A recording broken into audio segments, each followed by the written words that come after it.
परिक्रम के पुण्यार्जक हैं। पिताजी श्री रमेश कुमार जी जैन की पुण्य स्मृति में माताजी श्रीमती उर्मिला जैन।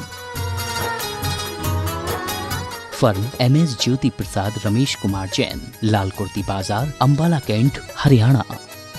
श्रीमान महादेव, श्रीमती सुजाता, पुत्र श्री भरत। श्री महावीर लोहाड़िया, श्रीमती आशा लोहाड़िया, श्री भारत लोहाड़िया, श्रीमती डिम्पल जैन लोहाड़िया, निवासी कोलकाता, पश्चिम बंगाल। श्रीमती आशा काला, विजय काला, सपना काला, सुविधि काला, शुद्ध काला, निवासी सतवास, जिला देवास, मध्य प्रदेश। ओम नमः सिद्धेभ्यः, ओम नमः सिद्धेभ्यः।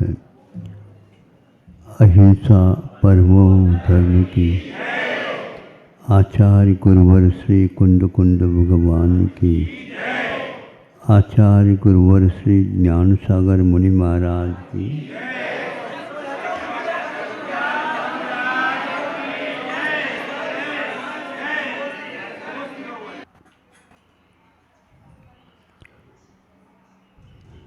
आप लोग रहस्य को समझने का प्रयास करें।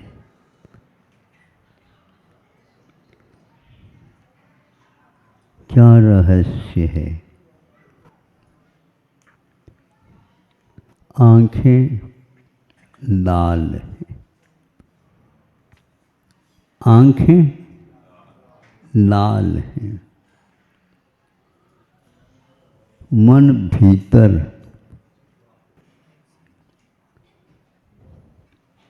कौन दोषी इनमें? एक बार और बोलो ताकि मुझे भी मुखाग्र बना रहे। आंखें लाल हैं, मन भीतर, मन कहाँ है? मन भीतर कौन इनमें दोषी? कौन इनमें दोषी?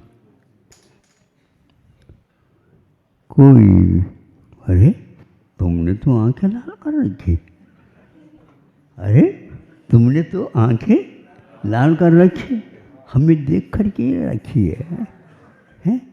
हमें देख करके आंखें लाल करता है? कौन लाल है? कौन लाल है बताओ?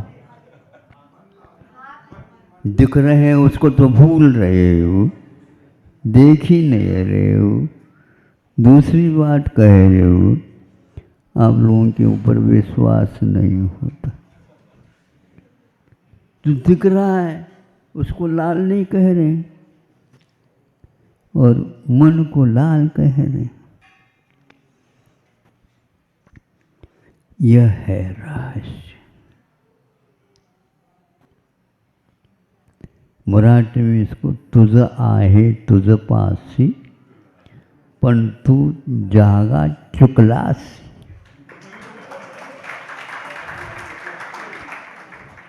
मराठी में बोला जाता है ये, तेरा तेरे पास है किंतु आपने तो जगह ही भूल दी। कहाँ है? वो दिख रहा है दर्पण में, और दिख रहा है वो दर्पण में दिख रहा है, लेकिन है कहाँ पहले बताओ? दर्पण में है क्या? नहीं। रहस्य यही है। हमेशा हमेशा हम करें आप और सर पे धरे, क्या बोलते ना लोग, दूसरे के सिर पर फिर ठिकरा फूटना। ये क्या है? पूरी दुनिया, इसीलिए मंगलराय ने कहा नहीं नहीं, 12 भावना में यह रहस्य खुलता है, इसी को खोलो, आंखें खोल करके देखो। 1 सेकंड नहीं लगता, आंखें पूर्ववत हो जाती है जब भीतर का मन शांत हो जाता। आंखों को देख करके ही माँ के हृदय को समझता है, इसलिए गोद में आकर के वह दूध पीना नहीं चाहता। गोद का लड़का भी कितना छोटा है, लेकिन माँ की आंखें लाल देख करके वह समझता है, रहस्य तो समझ में आ गया, इसलिए पास जाना ठीक नहीं।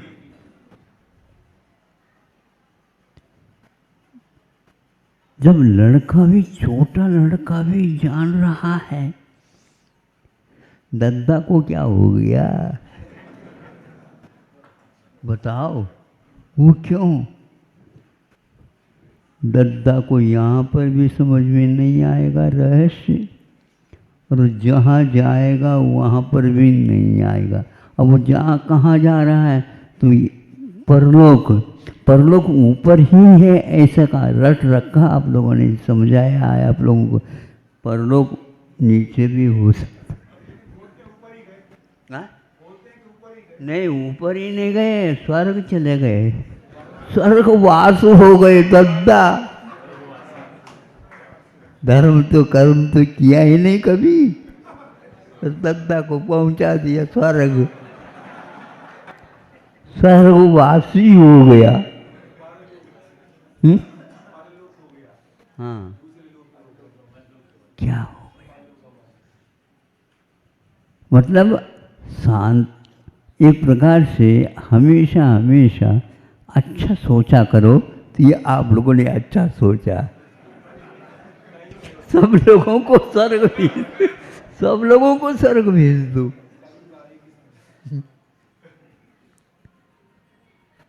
रहस्य समझ में आ रहा है? थोड़े से नाड़ तो हिलाओ। ऐसा नहीं आ सकता। सही सही रहस्य यही है, और कुछ नहीं है, कठिन कुछ भी नहीं है, बस यही कठिन है। सबसे महत्वपूर्ण अपनी आंखों की ललाई अपने आप को नहीं दिखती। गुरु जी बार बार इसके ऊपर कहा करते, अपनी ललाई, आँखों की ललाई अपनी आँखों को नहीं देखने में आती, कितनी भी कोशिश करो नहीं आएगी।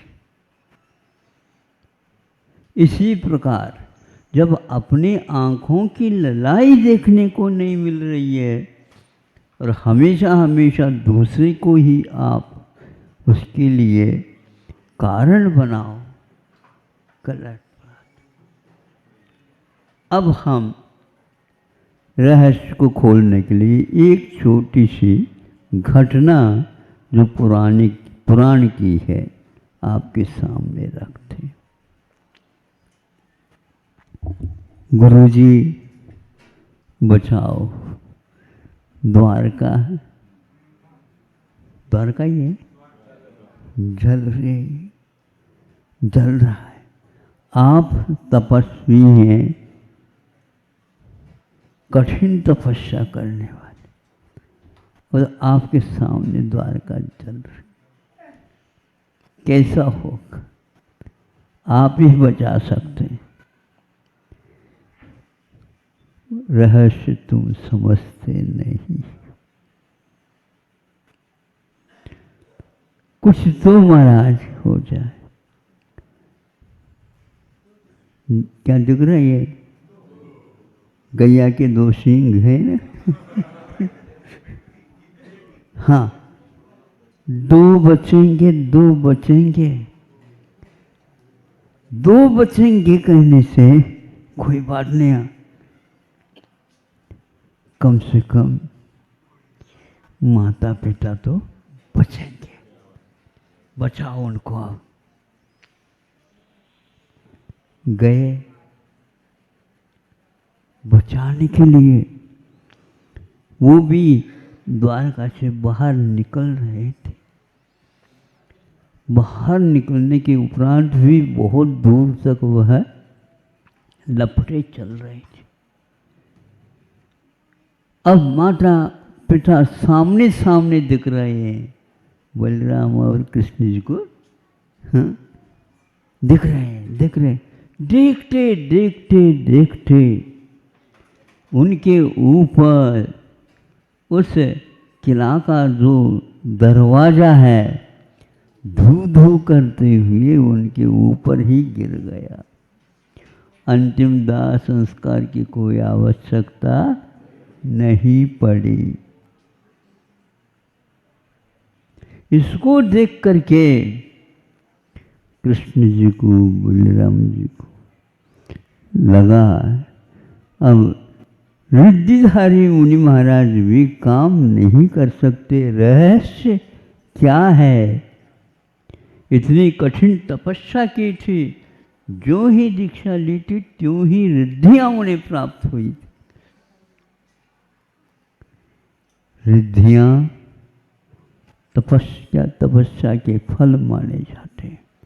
नहीं चाहते हुए भी यह मिलता है, पुरस्कृत किया जाता है।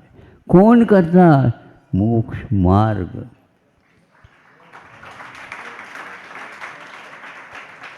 मोक्ष मार्ग पर यदि है तो रिद्धियां होंगी। अब मोह मार्ग पर रह करके रिद्धियों को यूं देखो आसमान से कहीं टपक रही, नहीं। बहुत इन दिनों हमें कभी भी ऐसा नहीं सुना था। इतने व्यक्तियों ने 64 रिद्धि के तपस्या की है। एक एक ने 2-2 बार भी किए, 3-3 बार भी किए। रिद्धिधारी कहते ही, रिद्धि कहते ही 64 रिद्धि सामने आ जाती। अभिषेक हो रहा, पूजन हो रहा, विधान भी हो रहा और रिद्धि हो रही। ये रिद्धि कहाँ गई उनकी, हमें बताओ। स्वयं के द्वारा किया हुआ कर्म अपने ही तपस्या के माध्यम से अपने को जला देता है, यह पक्का है। इसको कोई भी बचा नहीं सकता। यह सत्य मीठा नहीं लगता, यह सत्य मीठा नहीं लगता। हमारी आदत है मीठे खाने की। शुगर की बीमारी होगी तो मालूम पड़ेगी। फिर आपको शुगर नहीं खा सकते, किंतु शुगर की बीमारी तुम्हें खा जाएगी। ऐसा क्यों? तो आचार्य कहते हैं कर्म ऐसा ही फलता है। कृष्ण और बलराम के माता पिता को भी यह नहीं छूटा, संसर्ग का दोष है। जो 12 योजन से बाहर थे वो सब बच गए। बाकी जितने भी है वह जैसे हवा में घड़े पकते हैं ऐसे पकते हुए देखने में। और फिर बाद में रहस्य खुला, 2 कौन बचे? तो बलराम और इन दोनों कृष्ण ये बचेंगे। यह रहस्य है। बंधुओं, लाल लाल आंखें हैं, आपको देखने में नहीं आएगी, किंतु मन सब कुछ देख रहा है और उस मन के अनुमान को दुनिया देख रही है। इनकी आंखें लाल क्यों हैं? अब उसको आप और कोई मरहम पट्टी बना करके लाल की जगह सफ़ेद या नीली बनाना चाहो, संभव नहीं है। न भूतो न भविष्यति, ये कभी हो नहीं सकता। इसलिए आप मन को अब सफ़ेद बनाना चाहो तो वहीं पर शुक्ल लेशा है, वहीं पर कृष्ण लेशा है, वहीं पर नील लेशा है, वहीं पर कापोत लेशा है, वहीं पर पीत लेशा है और वहीं पर पदम लेशा है। ये 6 लेशाएं ग्रंथों में लिखे गए हैं। अब इनको हम इनके वर्णों को देख करके चाहे तो 1 सेकंड में अपने आँखों को शुक्ल लेशा के रूप में परिवर्तित कर सकते। ये आज सोचा, मन लाल है इसलिए आंखें लाल है। उसके लिए पैसा खर्च मत करो, खर्च करना तो है ही नहीं। 1 ही सेकंड में आप अपनी लेशाओं के माध्यम से, अपने उपयोग के माध्यम से क्या चाहते हो, चाहने से नहीं, फावड़ा भी चलाओ तो भी वह बहुत है, बहुत है। लेकिन तब ज्ञात होता है ये सब मिट्टी है, ये सब मिट्टी है, क्योंकि सम्यक दृष्टि है।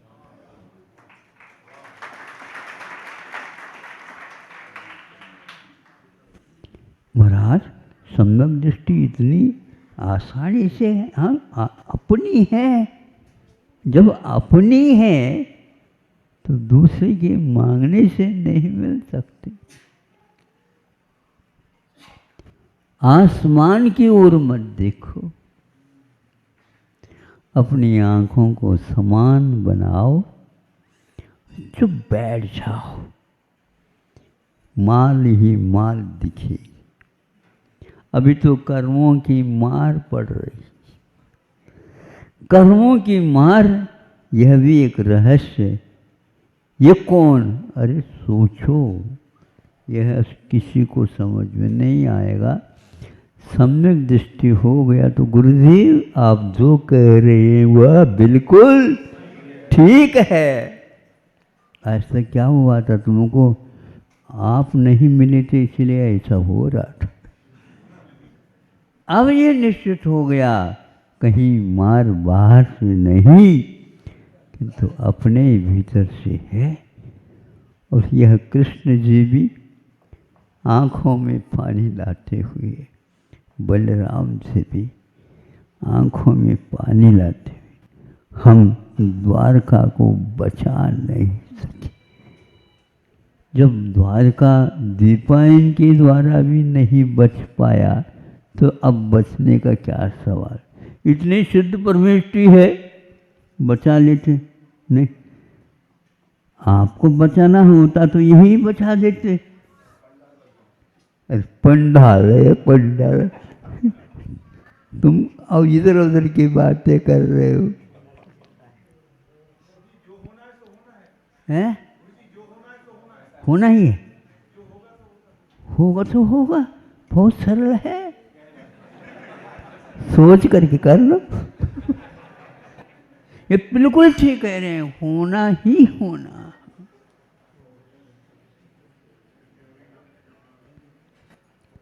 इसको जो जिसने समझ लिया, फिर प्रतिकार नहीं स्वीकार हो गया, तो फिर प्रतिकार की बात समाप्त हो जाती।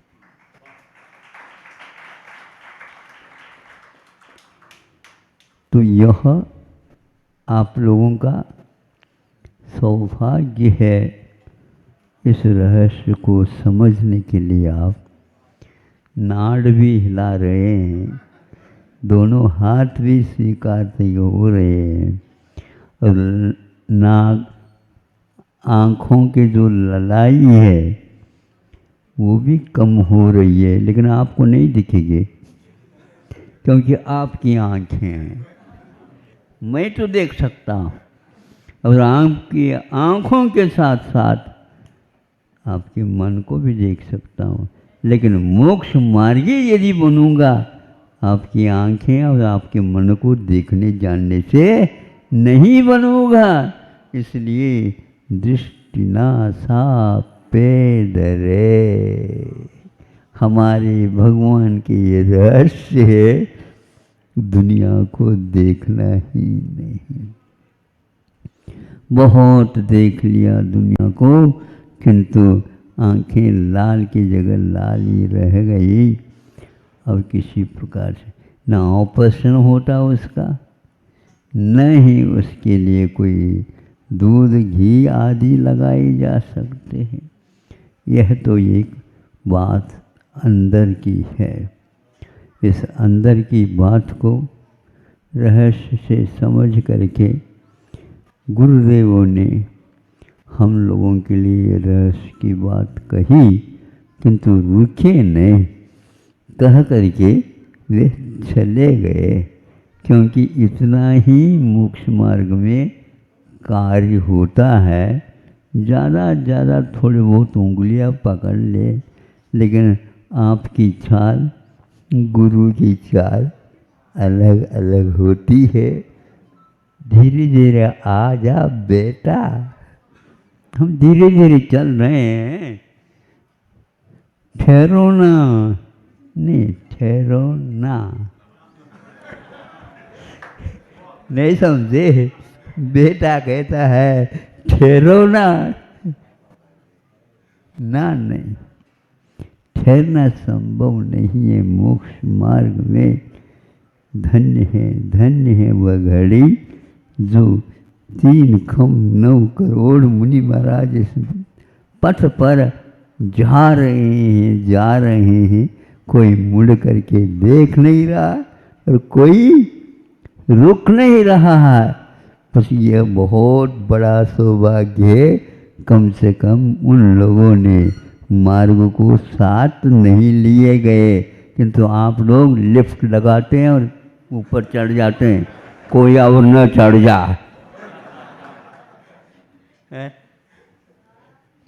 कोई और न चढ़ जा, हमने लिफ्ट बनाई, हम जाएंगे, और जब लाइट करंट नहीं होगी तो वही लटकेंगे। होता है क्या? नहीं ऐसा होता है। फिर न ऊपर जा सकता न नीचे जा सकता। अहिंसा परमो धर्म। ओम नमः सिद्धेभ्यः। अहिंसा परमो धर्म की आचार्य गुरुवर श्री कुंद भगवान की, आचार्य गुरुवर श्री ज्ञान सागर मुनि महाराज की।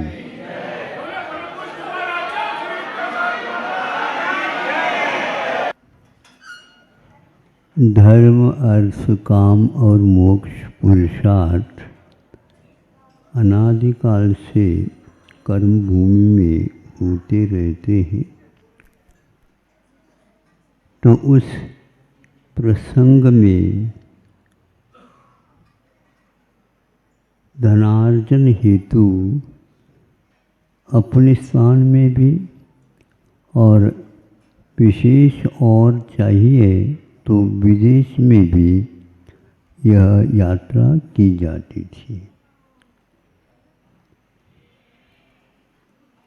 महीनों वर्षों जब यह यात्रा पूर्ण होती तो धन को लेकर के बहुमूल्य पदार्थों का संग्रह करके पुनः अपने निजी स्थान पर आते थे। उसी का एक प्रसंग आपके सामने है। मित्र कहो या बीच में ही इस प्रकार एक व्यक्ति का समागम हो और वह दोनों मिल कर के लौट रहे हैं, तो एक व्यक्ति का भाव यह हुआ कि देखो चलो थोड़े से जहाज के ऊपर के तल्ले पर जाएं और समुद्र का निरीक्षण कर ले। दोनों का मन बना और चले, देखते रहे। दोनों धर्मात्मा भी थे।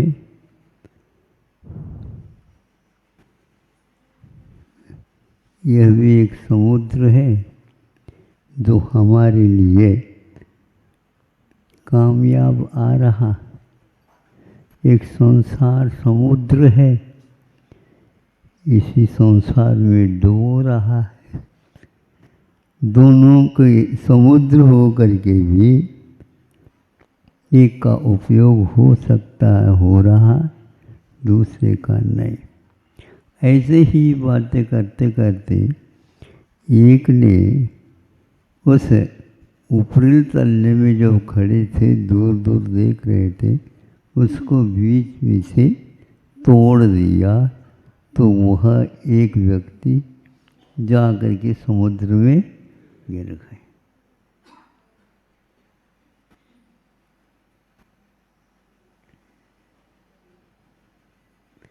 भक्तामर जी में कहते ना, आलम्बनम है पतताम जलानाम। जो संसार रूपी जल में, समुद्र में गिरता है, उसके लिए है प्रभु युगादव तव पादव। युग के आदि में आपके पाद चरण मात्र आलंबन है और कुछ नहीं। ऐसे प्रसंगों से अब चूंकि वह अकेला हो गया, पूरा धन हमारे नाम से हो गया, ये तो समुद्र को पार कर नहीं सकेगा।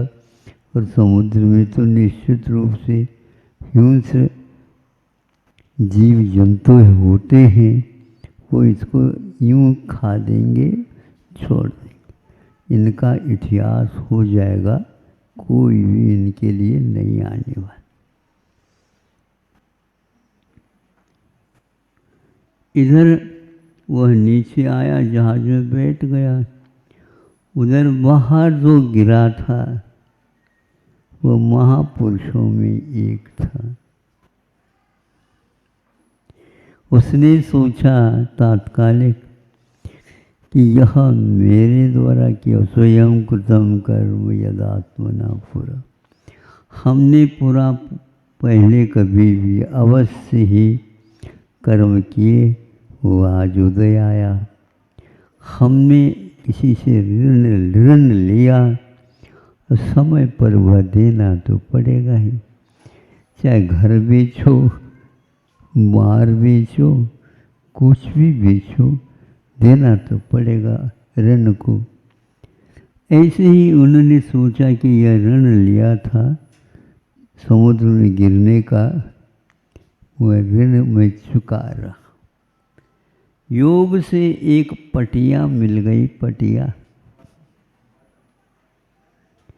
और उस पटिया के आलम्बन से, आलम्बनम भवजले पतताम, पल्ले में यदि पुण्य है तो संसार में, समुद्र में डूबते हुए को भी तिनका सहारा जिसको बोलते, एक तिनका भी सहारा हो सकता है।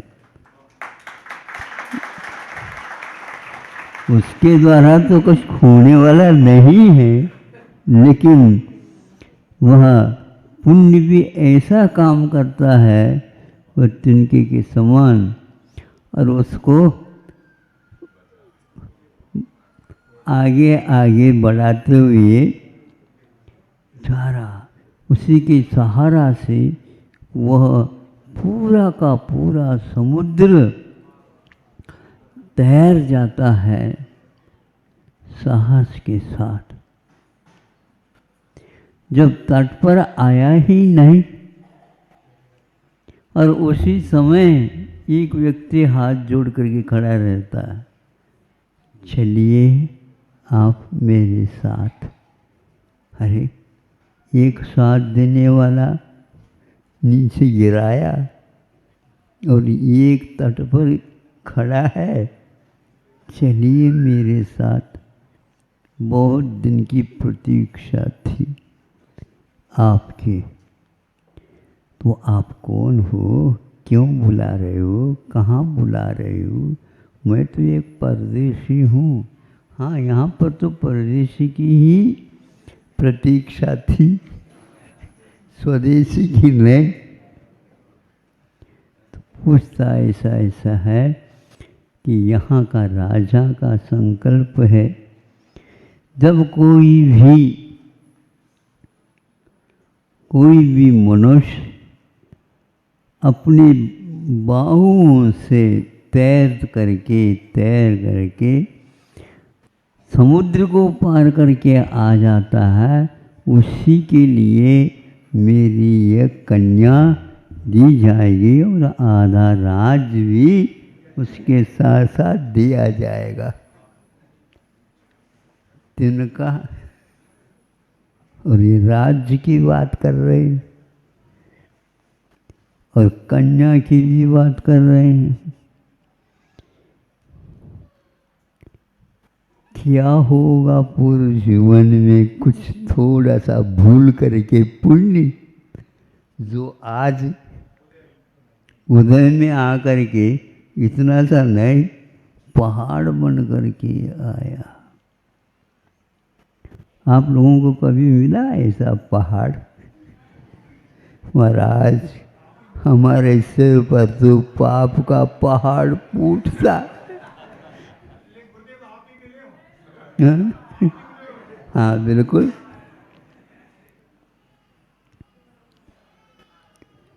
हूँ मैं मिला हुआ नहीं।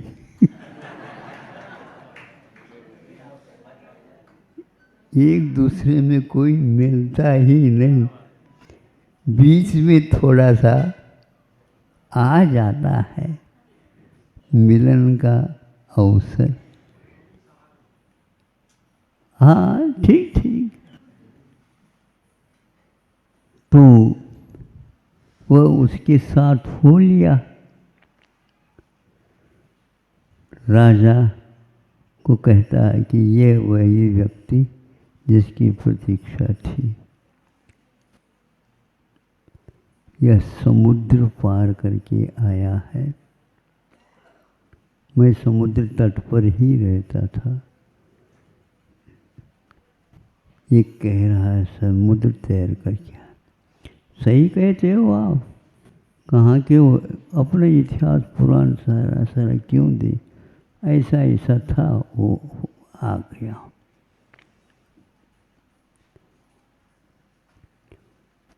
उसी बीच में कुछ ऐसे भी व्यक्ति आए और राजा को कहने लगे, राजन सुनिए, जल्दी न करिए, चुल्लू भर को भी पार करने की क्षमता नहीं है और समुद्र को पार करता। क्या कह रहे हो? मैं सही कह रहे हैं कि क्योंकि यहाँ हमारे यहाँ काम करता था और करना नहीं हुआ काम तो चला गया, तो आज ये मिल गया। ये हमारे परिवार का ही है काम करता था। वैसे ये हमारा परिवार का ये एक भांड है, सुन रहे हो? हाँ, ये एक बहुत बड़ी गाली है, कोई सुनना नहीं चाहेगा, लेकिन उसने सुन भी लिया। इधर कन्या का वरण होना, आधा राज्य मिलना, और प्रतीक्षा हो रही है, और इसकी भी प्रतीक्षा थी। वो तिनका मिला, सहारा मिला, ये तो पहाड़ ही टूट गया, और मानसिक संतुलन भी बिगड़ेगा, क्यों नहीं बिगड़ेगा? यदि गाली आपको अच्छी मिल गई तो आप स्वागत करोगे क्या? बदले के भाव रखेंगे। उन्होंने ऐसा कुछ भी नहीं किया। भांड एक बहुत बड़ी गाली है, सुन लिया उन्होंने। उनके पास क्षमता कितनी थी, एक साथ एक एक करके करोड़ों पहलवान भी आ जाए एक से एक, उन सबको ठीक ठाक करने की क्षमता एक ही बाहु में रखता था। फिर भी अपने शरीर का उसे किसी प्रकार का मद नहीं था, क्योंकि 8 मद होते, उनमें एक शरीर का भी मद होता, रूपवान और शक्ति संपन्न। किंतु उसका कोई प्रतिकार किए बिना उन्होंने सुन लिया। चलो, तुम ठग हो, इसलिए सही बात नहीं करते हो, इसलिए तुमको यहाँ प्राण दंड दिया जाता है। प्राण दंड की घोषणा हो गई। अब क्या करोगे? ज़्यादा प्राण तो अब मिल नहीं सकेंगे। ये दंड दे रहे हैं, दंड का मतलब दंड में प्राण दे रहे हैं, ऐसा नहीं प्राण ले रहे हैं। शांति के साथ वह उसके पीछे हो जाता और सामने रखा था शूल पर चढ़ाना, उसकी ओर ले गए। नहीं रोना है, नहीं धोना है, नहीं सोचना है, और सोचने से कुछ होने वाला नहीं है। बस अरहंत सिद्ध ये सोचो, उसी के माध्यम से विघ्न होगा प्रलयम यान्ति शाकिनी भूत पन्नगा विषम निर्विशताम याति स्तूयी माने जिनेश्वरी।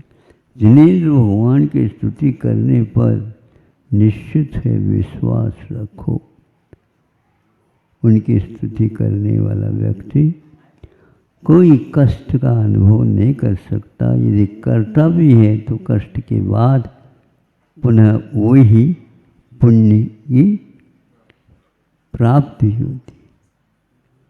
उन्होंने ये किया, त्रिशूल पर चढ़ाया गया और झटका देना था। उसी समय वहाँ पर देवी देवता आदि तैयार हुए और उसको कमल पर विराजमान करके पूजन जय जयकार हो गया।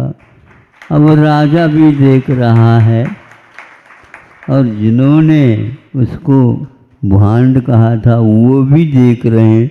अब यहाँ से भागे कहाँ? राजा सोचता है कि अब मेरा क्या होगा, हमने तो इसको प्राण दंड ही दे दिया, दिलवाया। उसी समय उस व्यक्ति ने कहा, किसी को कुछ भी दंडित नहीं करना, मुझे कर्म ने दंड दिया, वह हमने ले लिया। मैं एक यात्री जैसे हूँ, मैं जा रहा हूँ। राजा सोचता है भाग्य हमारा फूट गया। कन्या इतने दिन तक प्रतीक्षा करती रही और ऐसे व्यक्ति को हमने त्रिशूल में कहा, वो क्षमा कर दीजिए, क्षमा में क्षमा कर दीजिए, मैं बोलने में आ गया, विचार नहीं किया और विचार करने का अवसर भी नहीं था। तो बस उसी समय उनका, तुम्हारा कोई भी इसमें दोष नहीं, यह कोटि भट्ट श्रीपाल राजा है। जहाँ जाता वहाँ पर इनके लिए कन्या दान दिए जाते थे, स्वागत होता था, राजपाट दिया जाता था, आग्रह किया जाता था, लेकिन वह रुकता नहीं था। और वहीं पर नवोड़ा जो नई वधू को लेकर के शादी भी हो गई, उसको समझाता मैं आ रहा हूँ। कहीं भी रुके नहीं और इस प्रकार कई स्थानों पर उन्होंने राज्य भी पाया और शादियां भी हो गई, सब लोग हो गए। लेकिन इस चरित्र को पढ़ने से लगता है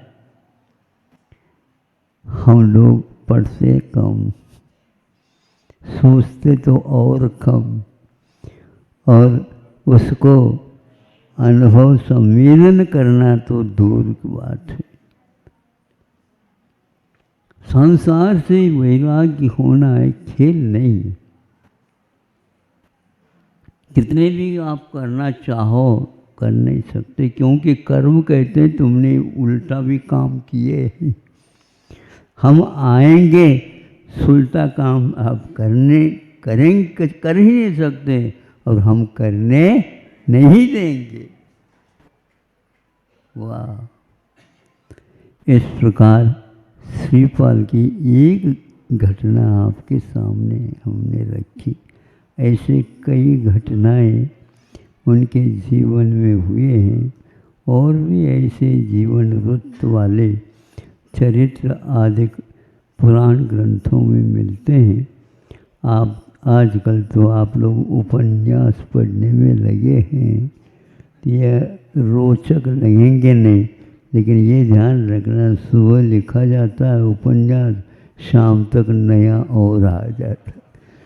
कल क्या था पता नहीं, कल का क्या होगा पता नहीं, लेकिन रोचक ये व्रत नहीं लगते, किंतु केवल सांसारिक खेल कूद की बात ही आप करते हैं।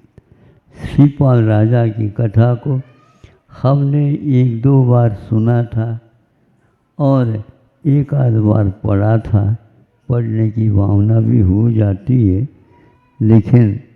लेकिन क्या, लेकिन वह जीवन व्रत होता है तो लंबा चौड़ा रहता है।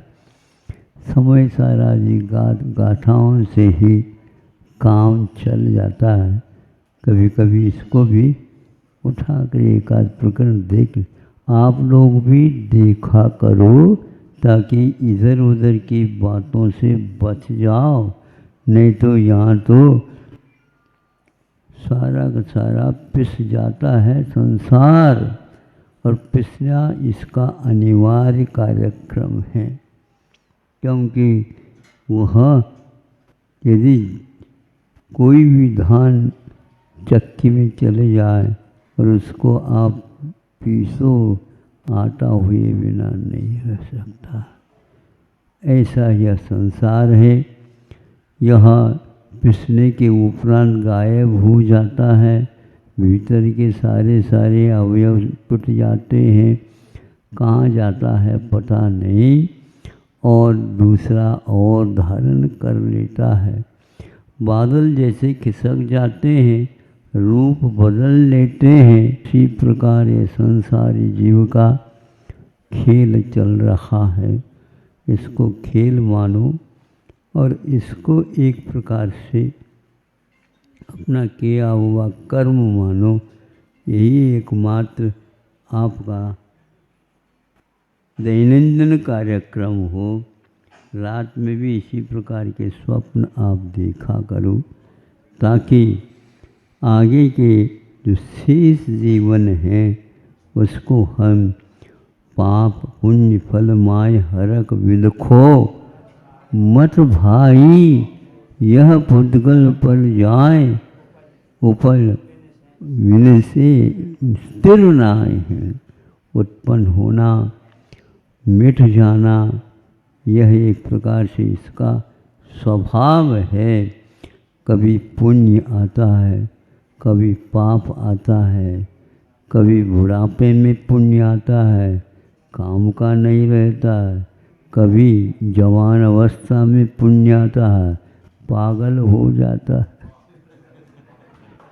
अब पागल को हम कहाँ चिकित्सा दे, पूरे पागल का जमान थे, तो किसको हम ग्वालियर ले जाए, आगरा पहुंचा दे।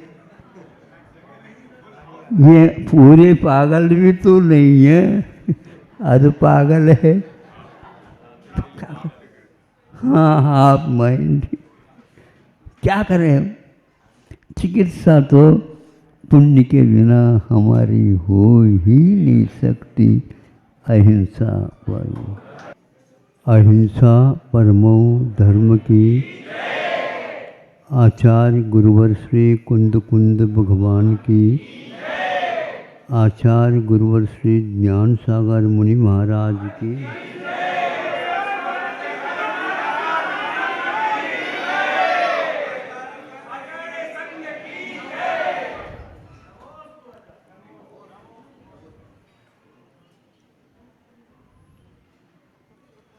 आचार्यों ने हम लोगों के लिए प्रतिदिन कुछ ऐसी बातों का स्मरण दिलाया है या पाठ पढ़ाया है, या यूँ कहो उसके द्वारा हमारा पथ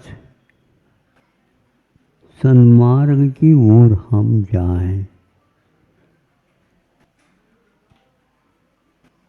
कुपथ से सतपथ की ओर जाना आज के युग में बहुत कठिन है, किंतु इतना यदि हो जाता है तो समझ लो मुक्ति जब तक न मिले तब तक वह उस लाइन से चल सकता है। बहुत दूर है मुक्ति ऐसा न मान करके, दूर तो है, लेकिन हमारा यदि यह सतपथ हमेशा बना रहेगा तो वह दूरी भी अखरेगी नहीं और सब कुछ मिलता जाएगा। उसमें सर्वप्रथम उन्होंने बताया शास्त्राभ्यास हो, शास्त्रों का अभ्यास करें, किंतु वह शास्त्रों का अभ्यास करें जो हमारे समझ में आए। सबसे उत्तम यह है, 4 अनुयोगों में प्रथमान योग का यदि हम, जैसा हमारा जीवन उसी प्रकार पूर्व में भी कईयों का जीवन व्यतीत हुआ, किंतु उनमें से कुछ ऐसे महापुरुष हुए हैं जिन्होंने विश्व के लिए उदाहरण स्थापित किया।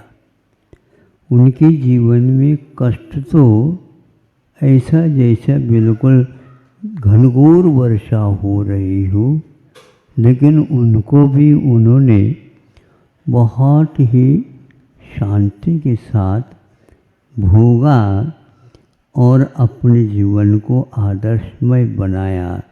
शास्त्रों में उन्हीं की कथाएं, उन्हीं के जीवन चरित्र, उन्हीं का एक प्रकार से विशेष अर्थ सहित कुछ कुछ प्रसंग हम लोगों को पूर्वाचार्यों ने दिया है। ये शास्त्रों के अभ्यास का संक्षेपीकरण। जिनपत नृति है, जिन्होंने अपने आप को जीता है, कर्मों को जीता है, अपने इंद्रियों को जीता है, अपने आप को आपे में रखा हो, तो फिर क्या कहना। इनमें से एक आध भी बात हो जाती है तो जिन बनने में देर नहीं लगेगा। जयति इति जिनः, दूसरे को क्या जीतना चाहते हो।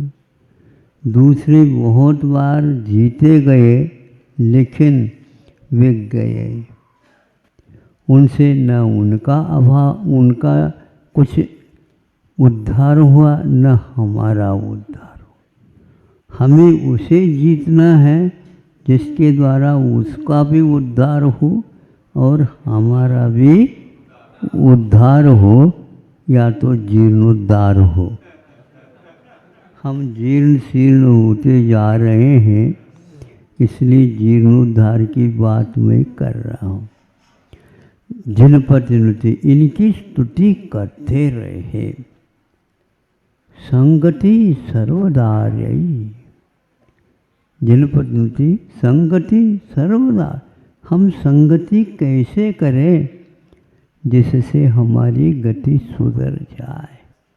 उसकी गति बहुत अच्छी मानी जाती है जो संगति हमेशा हमेशा अच्छा रखता है। बहुत कुछ शाबाश जो अज्ञानी है उनसे लेने की अपेक्षा, या और कोई दुष्टों के साथ रहने की अपेक्षा, एक व्यक्ति ऐसा जो सज्जन है जिनके साथ रहने से क्या होता है। मान लीजिए उन्होंने इत्र का प्रयोग किया हो, हैं, और हाथ से किया हो, जहाँ कहीं भी लगाया, लेकिन हाथ में भी वह सुगंधी, उसका यदि मान लो थप्पड़ भी मिल जाता है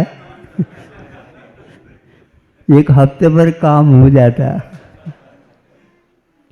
ये इसका अर्थ है। इसलिए संगति सर्वदार्य, आर्य ही संगति सर्वदा स्यात्। आर्यों के साथ जो गुणवान होता है, गुणी होता है, और जो गुणवान नहीं उनके लिए भी गुण पैदा कर देने वाला होता है, उनका नाम आर्य बोलते हैं। ऐसे आज में खंड 5-6 खंड हैं, किंतु आर्य खंड हमेशा हमेशा महापुरुषों को जन्म देने के लिए माना गया है। संगति सर्वदारी सद्वृत्ता नाम गुणगण कथा। हमें दूसरों की कथा करना है, लेकिन विकथा से बच कर के रहना है। सुबह से लेकर के शाम तक हम रटते चले जाते हैं दूसरे के दुख की कथा, अथवा यूँ कह दो दुष्ट कथा ही करते रहते हैं। इससे तो हमारा जीवन सुधरने वाला नहीं है। इसलिए दूसरों को भी उन विकथाओं से, वाद विवादों से और दुष्ट कथाओं से, रौद्र ध्यान की बातों से, ये सारे सारे हम बच जाएं, दूसरों के लिए भी बचाएं, तो इससे बढ़कर के और कोई सत्कथा नहीं होती।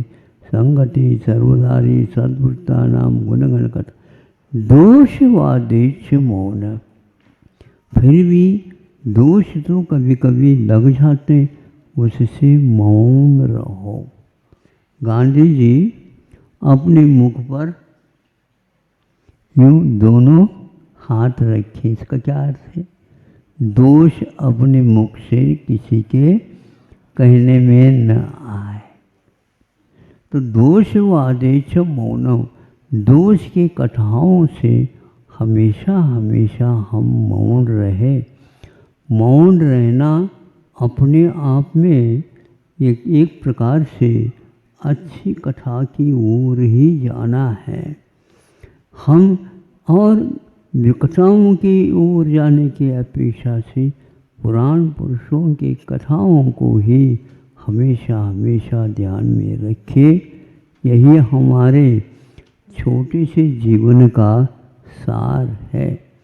संगति सर्वदारे सद्वृत्ता नाम गुणगण कथा दोषवादी सर्वशापी प्रिय हितवचु। सभी के साथ यदि बोलना आवश्यक है बोलो, किंतु हित बोलो जिससे उनका भी हित हो और अपना भी हित हो।